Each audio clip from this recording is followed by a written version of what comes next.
What's going on, guys? It's your host, Dottie, here on the Progressive Vibe. Welcome. Today is Saturday, September 5th, 2020. This is season 2, episode 4. I hope everyone's been doing good. I don't know how good you can be during these trying times that we're experiencing right now because they are trying times. At least for me, it is. But I hope everyone's doing, the best you can be in these times. I hope everyone's loved ones and friends and everyone, I just hope everyone's doing, good and staying safe and staying healthy. The coronavirus has been devastation. It has devastated the United States. We lead the case count, and we have over 100,000 deaths, well over 100,000 deaths. It's been trying times. And just not just the pandemic, police brutality. It's been a shit show, Quite frankly, I'm pissed. I've been pissed for a long, long time. Not just Trayvon Martin, not just Breonna Taylor, not just Jacob Blake. Just everyone, just it's just been a build-up, and it's quite infuriating because we have to go out here and just continue to try to live our lives, and it's kind of it's kind of scary stuff, man. I'm gonna keep it real. It's kind of scary stuff, It just needs to stop. This stuff needs to stop.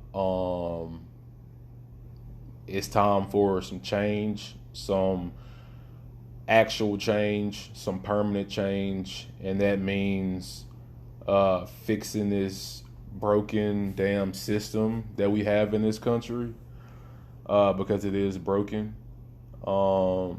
We see that everywhere because it's videoed and it's captured everywhere. That's the power of the internet. It's just unfortunate that we have to keep on witnessing black folks get ran down by cops. I'm gonna keep it real. That shit has to stop.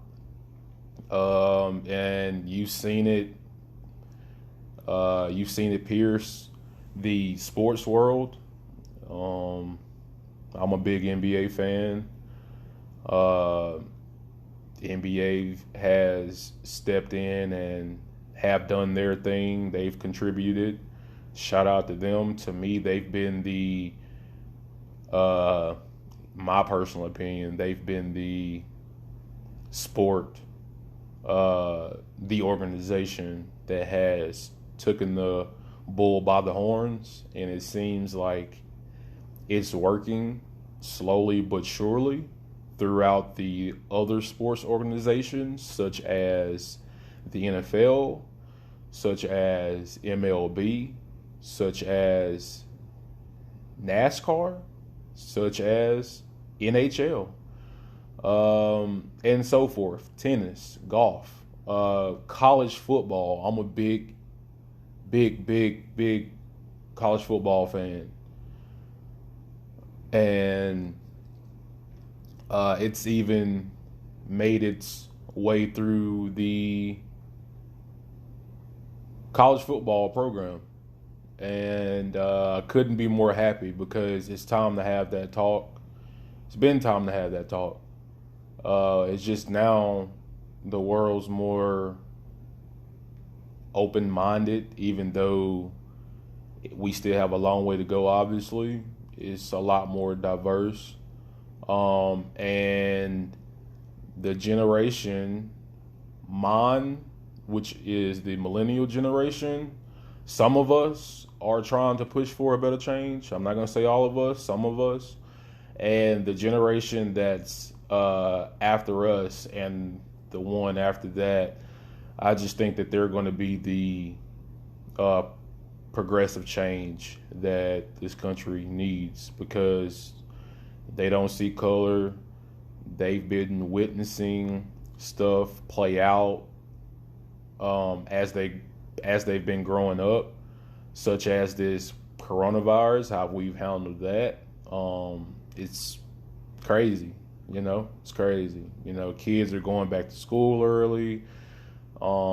It's, people are still acting like it's not a thing because they simply don't want to wear a mask, because either they don't think it's real, or either, either they think it's not manly, or, sadly, that it's become so politicized, that if you support Trump, you don't wear a mask. If you support Biden, you wear a mask. Like or if you wear a mask, you support Democrats. If you don't wear a mask, you support Republicans. I don't know. It's that crazy, because not all Republicans agrees with what Donald Trump is saying. Not all Republicans think that the coronavirus is fake. Vice versa with, the Democrats. But statistically speaking, you can see the polls, and as a whole, the Republican Party, they don't really necessarily believe that it's a thing.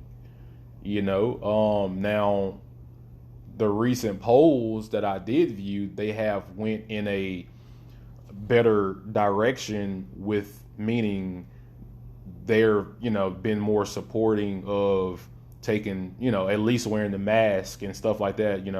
Well, you should wear a mask, and, while you go to the grocery store, or try to wear a mask in public and in indoor areas and stuff like that. Like, that's took a step in the right direction. But again, as a whole, they still think it's like a plot to get rid of Donald Trump.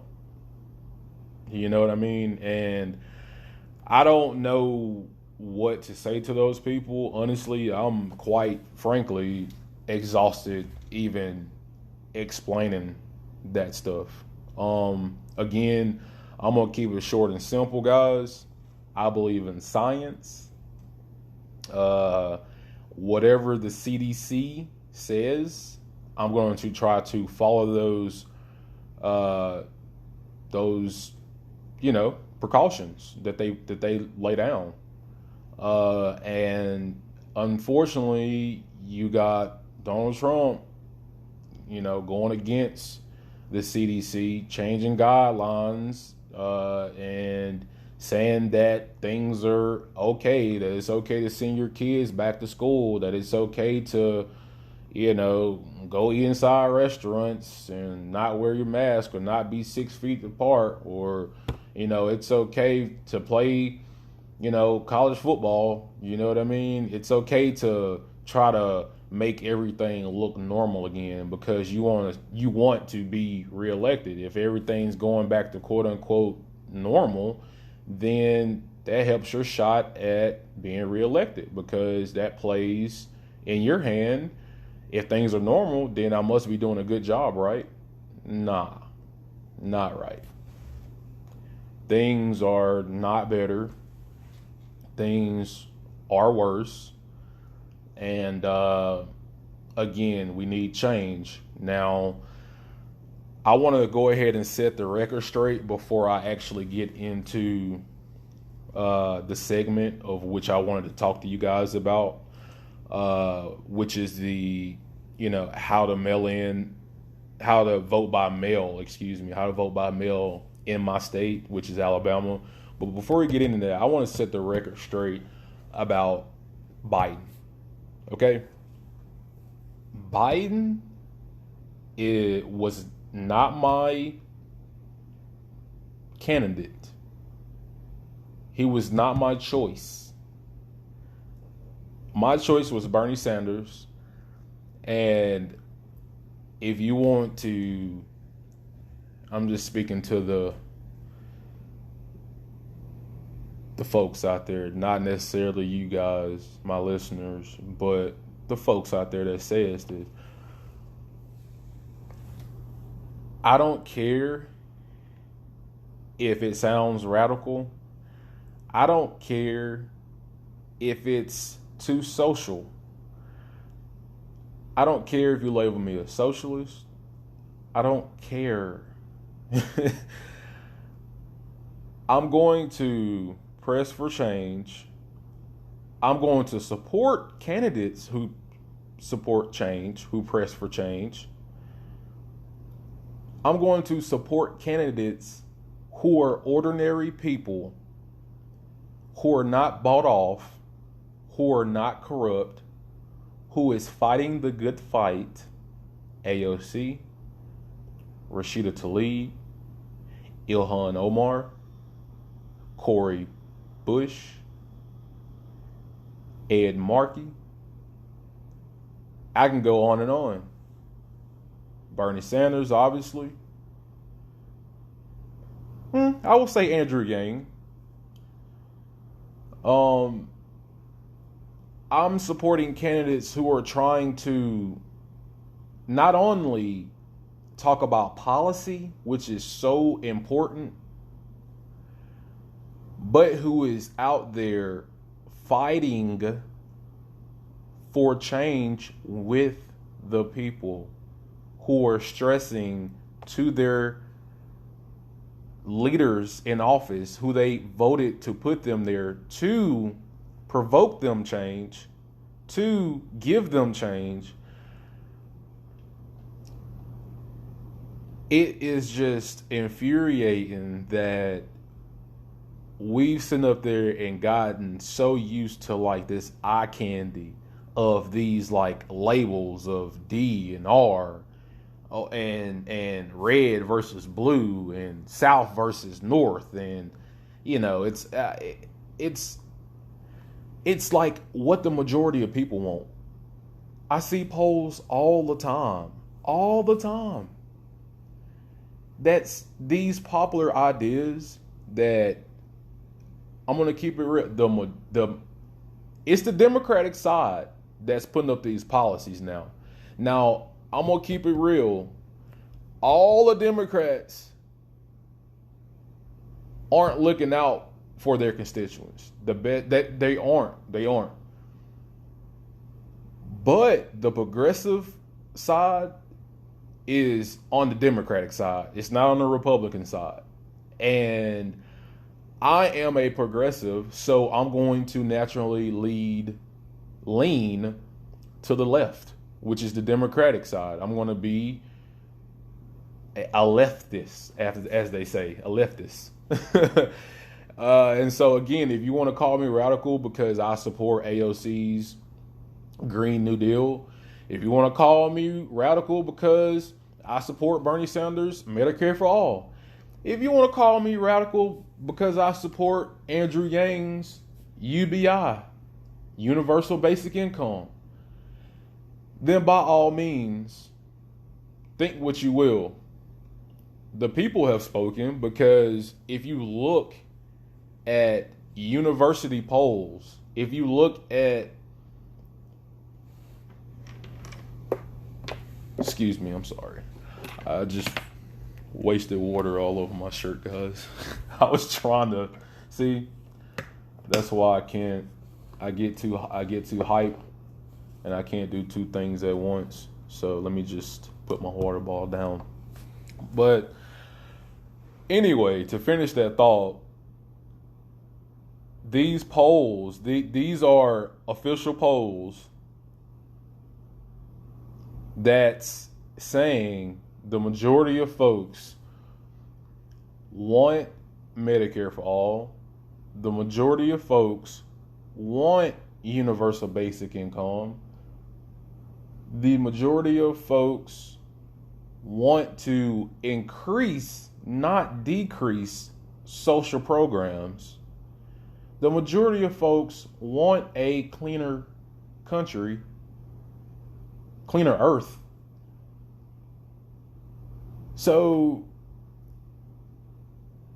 we gotta get these people out, these corrupt people on both sides, on the Republican side, on the Democratic side. And again, they are plenty of corrupt Democrats in the Democratic Party that needs to leave. I just want people who are going to listen to the people. I want people from the communities, these everyday average workers that has experienced the hardships, that know what their people are going through, their constituents are going through. I want them to be elected in these positions of power. And the number one thing that needs to happen, honestly, for all of this to take place is you have to get money out of politics. If you don't get money out of politics, you're not going to get that necessary change that we are desperately looking for. And again, we got some people that's in there, but we need to get more of them in there. And again, I'll take the radical and the socialist label with pride. I'll wear it with pride, because to me those are just words. I'm looking for change. You feel me? So I'm not gonna. The people who listen to my podcast, the people who I know that are out here pushing for this change, they're not going to let labels tear them down. They're not going to let labels or little eye candy that you get caught up with on the news and stuff like that has absolutely nothing to do with what people are actually going through right now. They're not going to let that affect them. They're going to keep on pressing on. And that's what we're going to keep on doing, guys. And that's why I love y'all. Because again, it's more of us out there than them. We just got to get on that same accord. You know what I mean? And I don't think it's far off. I think it's right there in grasp. We just have to get the right people in office. And yes, it feels like we're choosing the lesser of the two evils, but I don't know how much more evil Donald Trump can get. And I'm definitely not trying to vote for him in November. So again, Bernie has put forth things that Biden has told him, because again, Bernie and Biden, it was those two that were the last two in the primaries to go against each other. And, unfortunately, Bernie lost, but Bernie got a lot of delegates in that loss. So he holds a lot of power. So it's a lot of progressive things that Bernie can put on the table, that he has put on the table, that Biden really needs to take under his belt if he wants to beat Trump in November. I think Biden knows that he needs the progressive wing of the party. He needs those votes, and that's a good step in the direction. Because, who would have thought that, progressive, these types of proposals and ideas would have gained any traction in the early 2000s. I'm going to keep it real, so yeah, we got a lot of work to do, but, we've came a long way. And on that note, guys, we're going to take a quick break because I've been babbling for 20 minutes. We're going to take a quick break, and we're going to come back and we're going to break down how to vote by mail in my state, Alabama. Keep it locked, guys. We'll be right back.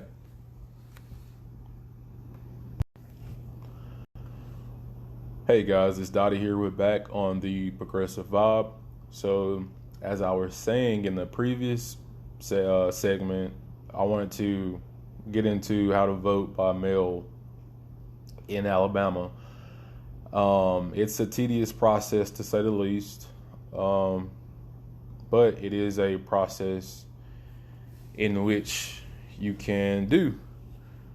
So, if you guys didn't know, John H. Merrill is our current is our current Secretary of State, and he has recently expanded the absentee voting for the November election, the general election.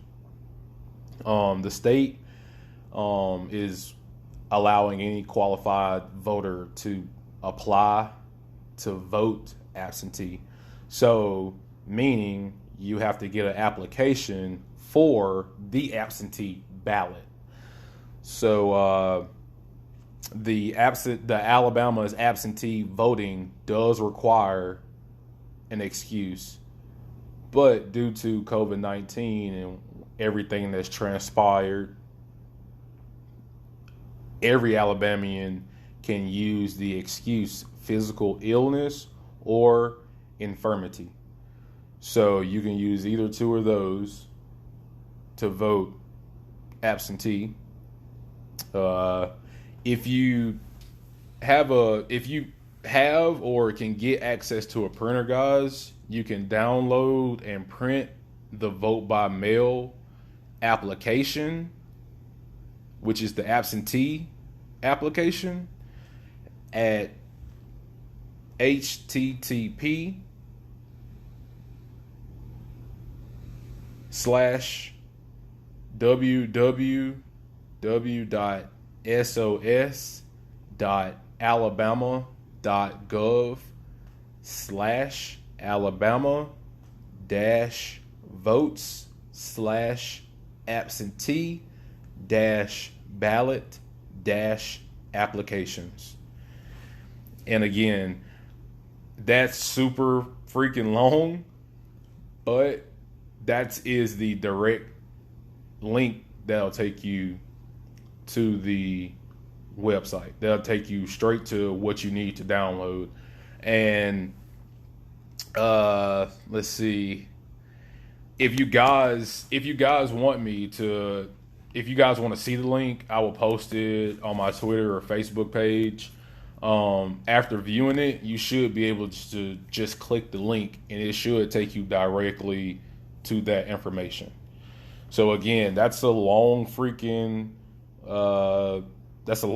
address, but I'm going to post it on Twitter and Facebook so you guys can just like copy and paste or whatever, and it should take you there.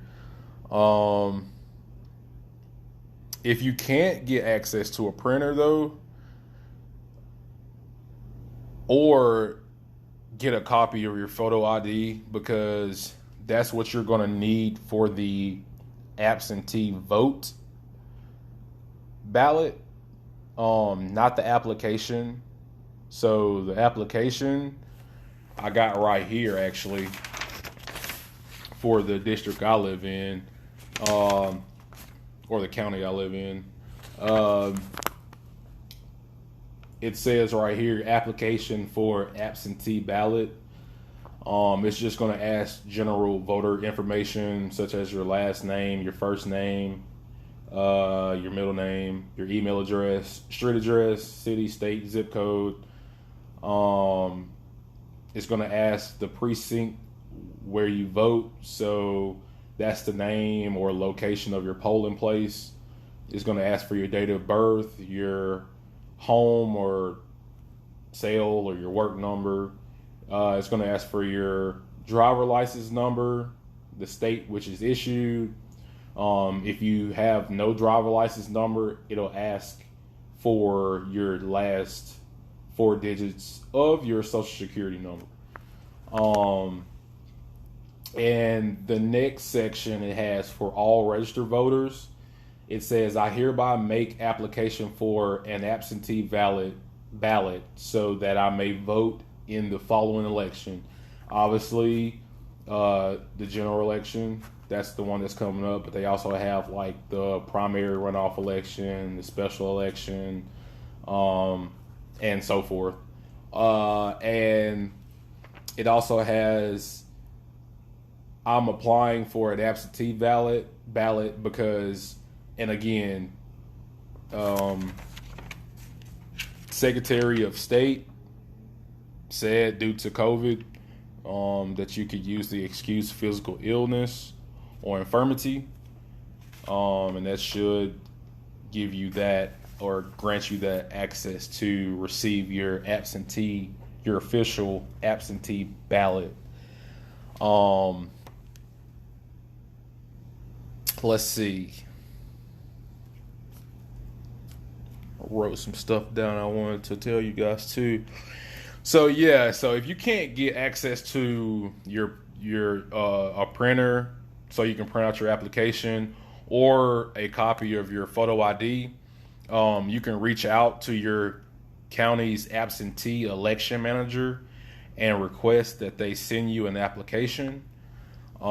Be sure to ask if they will accept a copy of your ID over email.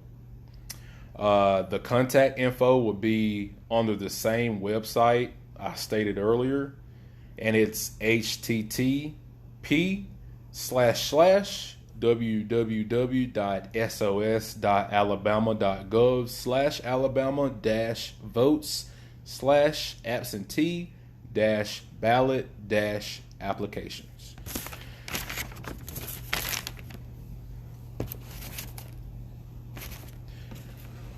And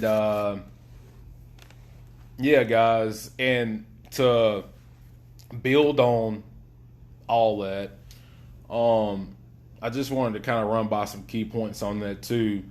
I would advise requesting and returning your ballot as early as possible. I mean, many voters are choosing to return their absentee ballots in person this year. So I don't know if you're going to be one of those people.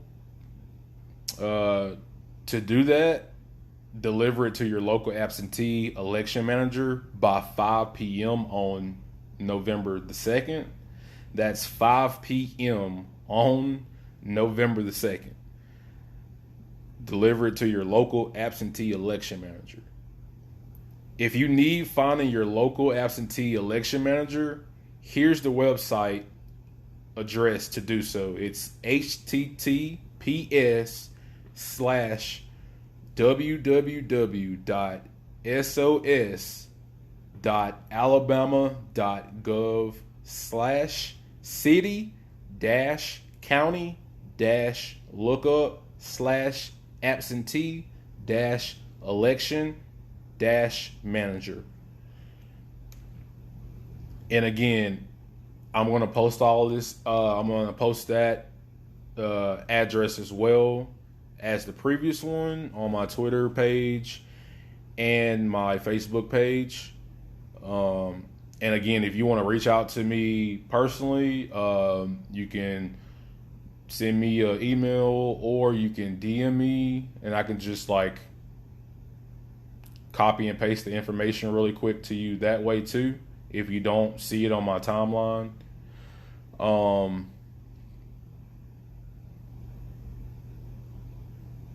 If you mail in your ballot, I recommend mailing it as early as possible. Especially with everything that's going on with the Postal Service. If you guys haven't been reading up on that or haven't been hearing about that, you will probably want to look into that. But I would advise you guys to, if you're going to mail it in, to mail it in as early as possible. I would say at least 2 weeks before election day, me personally. Um,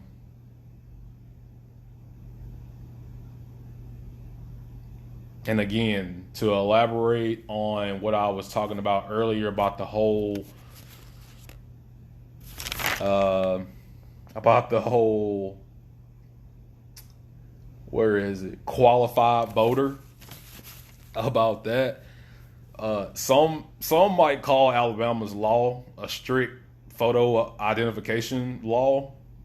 I would be one of those people that will call it as such, because voters who don't show ID will generally be asked to cast a provisional ballot,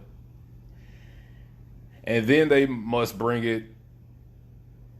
the required ID to an election office by 5 p.m. on Friday. So I'm just looking at this and I'm like, well, this is just another way to deter someone from voting. That's what it seems like to me. It's just it's a tedious process. And I mean, if you are a working person, you got kids, single parent, so forth, it just makes it just that much harder for you to like vote. It shouldn't be that hard. This process shouldn't be as hard as it is, but unfortunately it is. And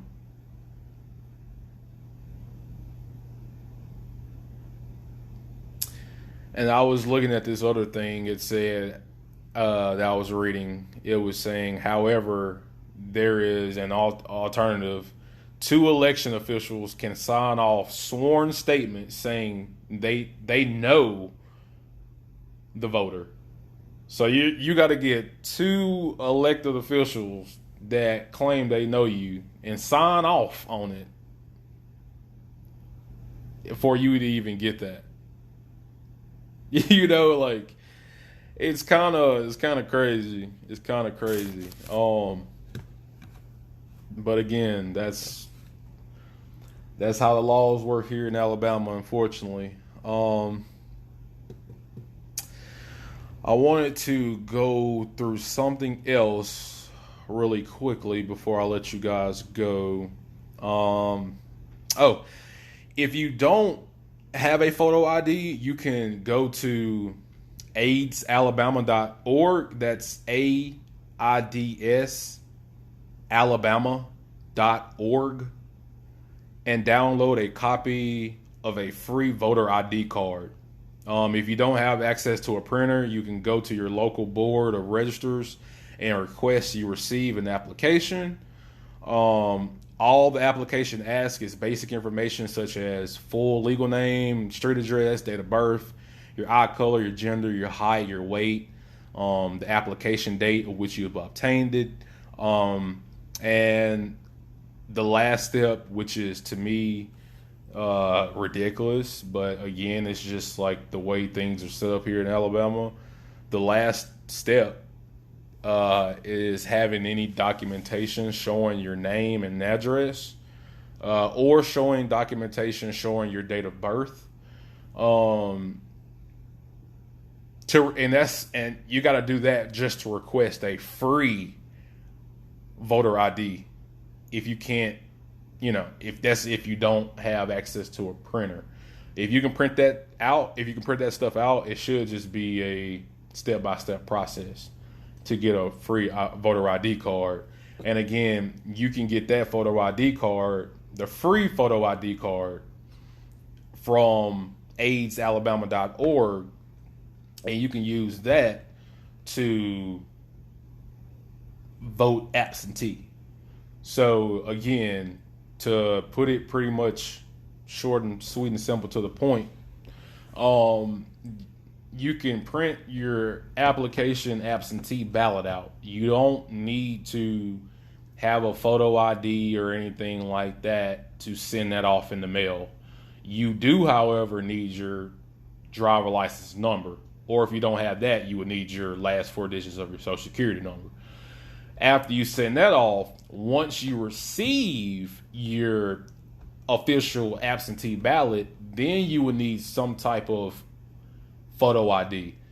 And if you don't have a photo ID, again, you can go to aidsalabama.org and print a free voter ID application and get a voter ID to vote absentee in the general election here in Alabama. So again, if you want to go by that process, then that is the way to do it. And a lot of people are going to vote, particularly older folks are going to vote absentee in Alabama this year. Or more so, they already do, but even more so since of COVID. And if you just don't want to go out there, if you don't trust the polls, if you don't trust people are going to be social distancing, or if you don't trust, or if you just don't trust it in general, because of COVID, health concerns, then you can vote absentee. It's not the most easiest application to request. It's not the easiest way, but it is a way to do so. And again, guys, hopefully in the future, it won't be as hard to vote by mail. Hopefully in the future, hopefully we get things changed to make the voting process easier for Americans here. And it really should be a national holiday anyway. I just think that people should be off work. You shouldn't have to work on national election day. It's that serious. You're voting to shape the outlook of not only the way you live, but other people around you live. And if you want to live for the better, if you want to have policies that work for the better for yourself, and for other people, then that's how it's going to have to be. I don't know. I don't necessarily like voting absentee. I don't like the process, but I got to do what I got to do, because I know how serious it is, and I'm going to keep doing so, because that's how you get structural change. You have to grind it out. You have to be gritty, and you got to keep pressing on. You can't lay down for the system that's trying to oppress you. You have to take command over the system and change it, and that's what we're going to do. Again, slowly but surely, guys. So that's pretty much everything that I wanted to talk to you guys about. I just wanted to give you guys a rundown on segment 2 about, how to vote by mail in Alabama. And it's a confusing process. It's a real confusing process, but I am going to post these websites on my page. And matter of fact, guys, what I want to do is I want to take one more break, and when we come back, I'm going to end the show by just addressing the websites that I said previously. So hang tight, guys, and we're gonna wrap it up by giving you guys those important addresses. So hang tight, and we'll be right back.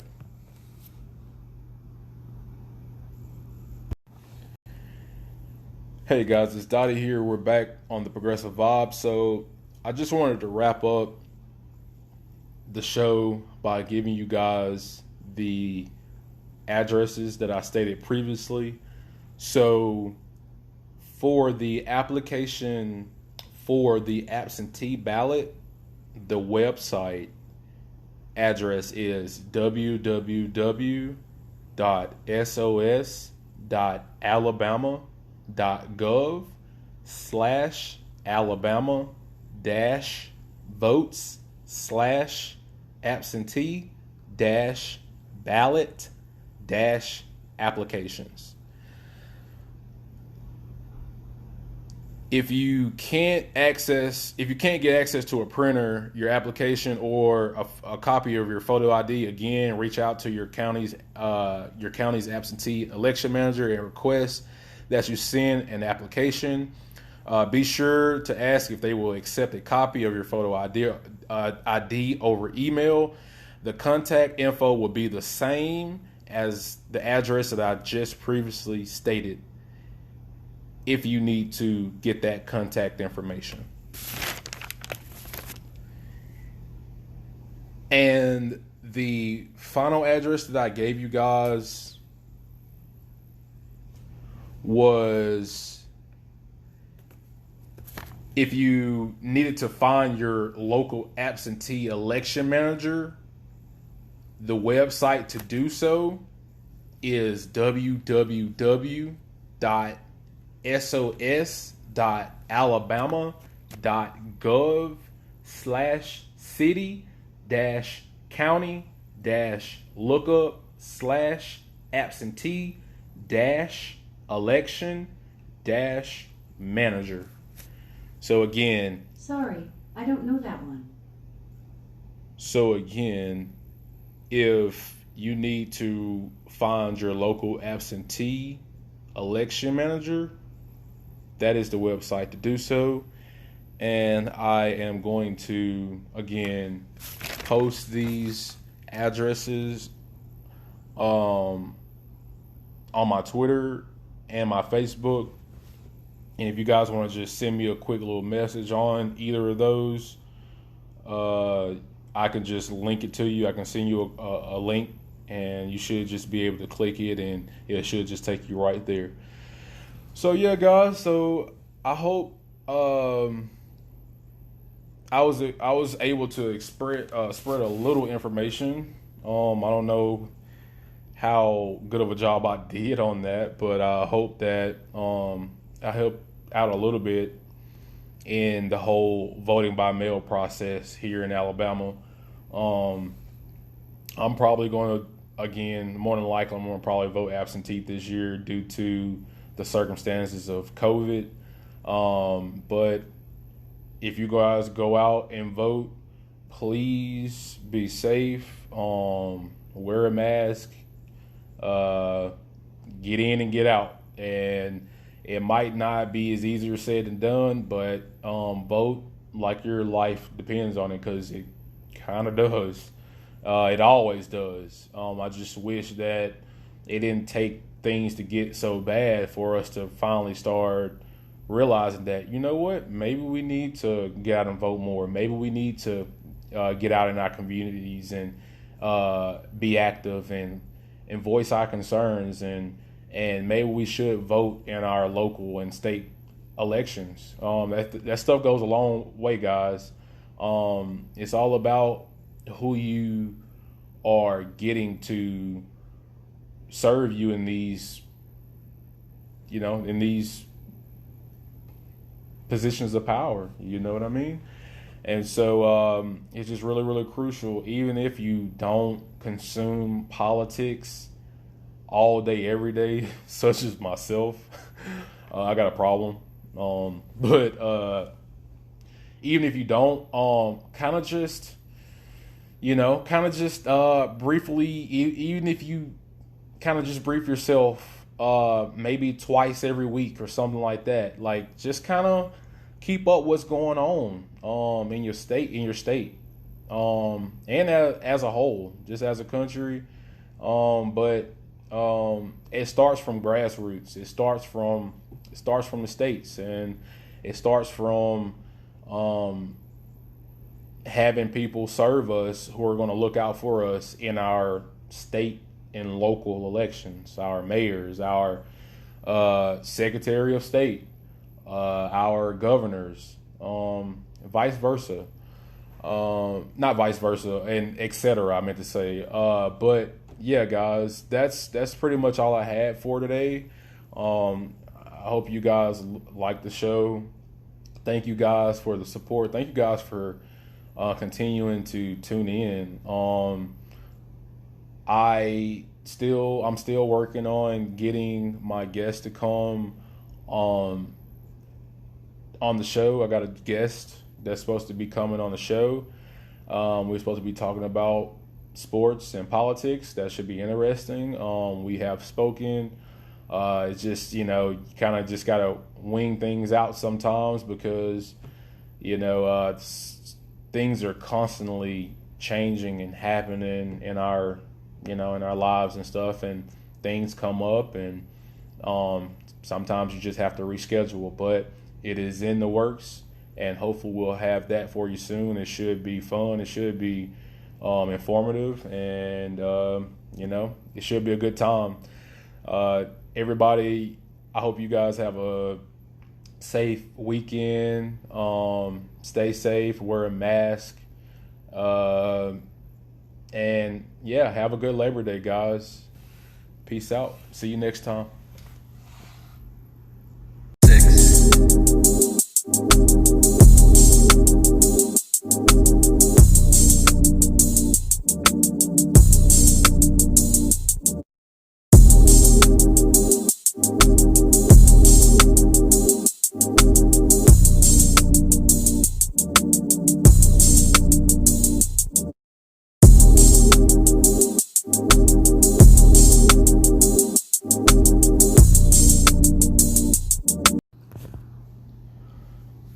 What's going on, everyone? It is Dottie here, your host on The Progressive Vibe. This is Season 2, Episode 4. Today is Sunday, September 27th, 2020. I hope everyone's doing well as your family and friends and loved ones. Hope everyone's staying safe and continuing to wear your mask, continuing to fight the good fight every day, even though that fight gets more and more challenging as the days go on, especially when you see what's happening around the country. It's sad, it's depressing, but I feel like that's what the other side wants you to do: give up and be so depressed and be so down that you won't fight back. And I refuse to do so, and I know that my listeners will continue to refuse to do so and continue to fight the good fight and continue to press on. So yeah, guys, I wanted to dedicate this first segment, try something new here, and do a little story time. Who knows? I might just incorporate that in my future podcast. Just dedicate a little segment out of just like a little self-story time. I do want to, however, let everybody know that I am going to have a new segment called Vintage Session, and it's not vintage with an I, it's just vintage with an E. And I want to just go ahead and let everybody know, when I do name it that, I do know that I'm spelling it VENT instead of VINT. So I do want to let everybody know. I'm going to be venting just on random stuff that crosses my mind, stuff that I want to talk about that's not, that probably has nothing to do with necessarily with the subject at hand. I'm going to have this article that I want to read to you guys here that points out a lot of stuff that I think that's what's wrong with our current government, and past governments, if you want to be just totally honest. But I do want to incorporate a new type of segment, do a little something new. Um, but yeah, it's gonna be me. It's gonna be same old boring Dottie. So yeah, I'm gonna be on that segment. I'm just gonna be talking about stuff that I kind of wanted to just talk about, random stuff, you know, stuff that I haven't wrote down necessarily, just like freestyling it, kind of like this story time that I'm about to give you guys. So yeah, so this segment is gonna be story time, and it's been a while since I last talked to you guys. Um,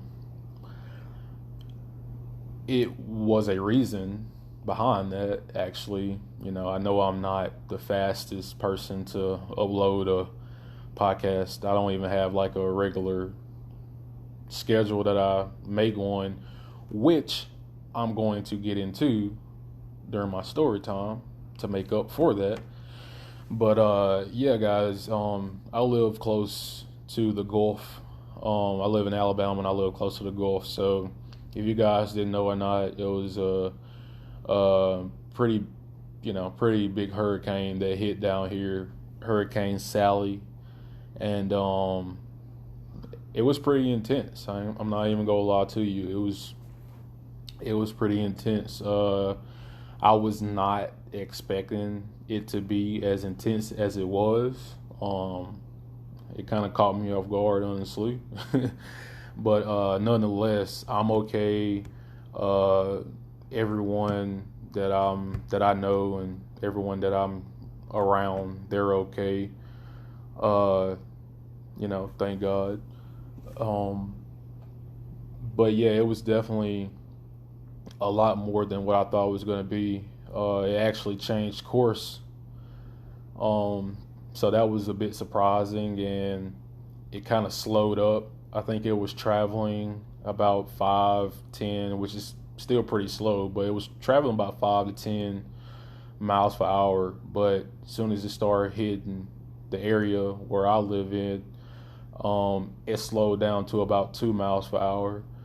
So it sat over us for a while, and it rained and it rained and it rained, and the wind gusts got up well over 100 miles per hour. Like, I live in an upstairs apartment, and just looking out on my balcony through the windows, it was like something I'd never seen. Like, it was crazy, and I've been through like maybe one other hurricane, like when I was like super, super, super, super young, when I lived in Louisiana. Um, but this one takes the cake, But it was a lot of trees down, and it was a lot of power lines down, and fortunately my car wasn't crushed by like the debris or the trees or anything like that. So I was really, really fortunate and thankful on that regard. And a lot of other people out here in this apartment complex, they weren't too fortunate. But hopefully they have insurance, and hopefully they get their cars fixed. I mean, it can always be it can always be a lot worse. Luckily it wasn't any, fatalities. So that's always the most important, when it comes to uh, things in life, is protecting your life. You can always replace other valuable things, but you can't, replace your life. So, shout out to, I do want to say though, shout out to all the linemen that were on the power, because the power went out down here, and I think we were out of power for probably 3 days. Um, I live behind a lot of businesses, so I'm thinking that this was one of their areas that they got called in to kind of patch up and fix first. So, but nonetheless, I heard that uh, Alabama Power and other power companies from out of state came down. I think like over 17,000. I think. Maybe I might be. I don't have the numbers right in front of me, but maybe I might be exaggerating just a little bit. But it was well, at least in the thousands, I think, of extra linemen that came in to help, the linemen down here to help restore power. So yeah, big shout out to them. Big shout out to the first responders, the EMTs and the, everyone else that was, helping out because it was quite destructive. It really, really was. I think it maybe was like 2 or 3 fatalities, which is awful, but it wasn't a lot of fatalities, so that was good. But I honestly thought, guys, that my windows in my apartment was gonna like shatter. Like it was shaking the whole roof. I thought the roof was gonna come off. Like it was crazy. It was crazy. But like I said, lost power, lost for a couple of days. You know, had to chill in my car. Make sure I had to get some gas and stuff like that. Had to refill up on gas, and when a big hurricane or a storm or a natural disaster and stuff like that happen, first thing people go is to the gas station and stuff like that, stores and all that. And the gas station like line, it was at least about an hour 45-minute wait just to a gas station, if the gas station was even open. But fortunately, it was a couple that were open around here. And I'm trying to think, was it anything else to? Oh, and yeah, shout out to some of the churches around my area. They were giving out free water and cooking for people, and giving people hot meals and stuff like that. And that was really, really a good sight to see. It was grocery stores giving out free water and things like that.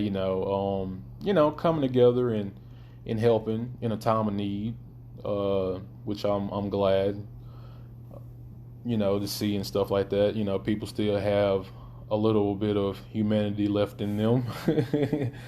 So I was glad to see that. So yeah, guys, that's why I was really, really just out of commission for a while. The storm really, really did a lot. They're actually still restoring power in a couple of towns next to us. It was a curfew going on. I think the curfew in our area now has lifted, but it was bad. Like it was curfew going on, and because so many people were out of power in areas and stuff like that, so they had to have a curfew for the city or whatever. But for far as I know, the curfew's lifted, and I think everyone now has gotten power in my area and in other outside areas. But yeah, man, it's sad to see like a lot of these local businesses and stuff around here, getting devastated by the storm, on top of a pandemic devastation, with coronavirus. It's just like one thing after another. And, you just, in these days and ages, you really don't have the government to, just to look out for you in any kind of situation, you know, especially when we talking about, giving money or helping businesses or anything like that. It just seemed like that stuff's kind of hard to come by. People barely then got their $1,200 checks from the last coronavirus relief package. I mean, that was like 6 months ago. So people are down here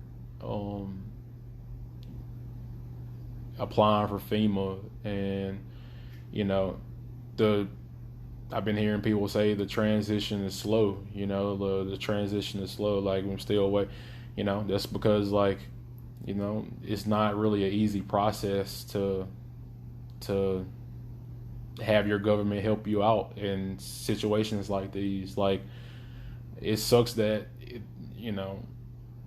every state doesn't have a safety net over them, a easy accessible safety net, something that if it affects you in your local area, you could apply and click something here and that's it. It's not no kind of like I don't know, it's not no kind of like tricks or any kind of like things that you're gonna have to maybe pay back or something like that. It can't never just like work for the people. You always gotta like being over and beyond to get stuff that you worked so hard for and put so much time in, like your home. It could be your car, it can be your business, you know what I mean? And it sucks that you have politicians using usually using people as props. It's always, you see on TV, you always see like American people, they always say, well, the American people don't want this, the American people want us to stop bickering and get to the what they say, the bread and butter kitchen table issues or whatever, and it's just like talking points. Like, you never see policies that's in Congress, or you never see anything that's proposed, to get written in the law that actually, back up what they say. It's always the other way around. It's just like they talk about it, but they don't do it, and it's all about lobbying. It's all about fulfilling their desires of their donors. And, we just kind of, we as people are used as like pawns. I hate to put it like that, but it's kind of how it feels sometimes, most of the time, especially in 2020. If it's not any other time, people should wake up to the reality. It's definitely in 2020, I tell you. But yeah, guys, that was my story time. Um, I'm happy that my apartment is in one piece. I'm happy everybody that I know, hopefully and beyond, are safe and have power restored, and at least if their house is damaged, hopefully, maybe hopefully have insurance. Even though this, we know that like how insurance is, when it comes to house insurance and car insurance and health insurance and all that, we know that like most of this shit's not affordable. But hopefully the people who have gotten um significant damage in Hurricane Sally, their homes, their cars, hopefully they'll be able to get it fixed and repaired, and continue living their life the way they want to live it.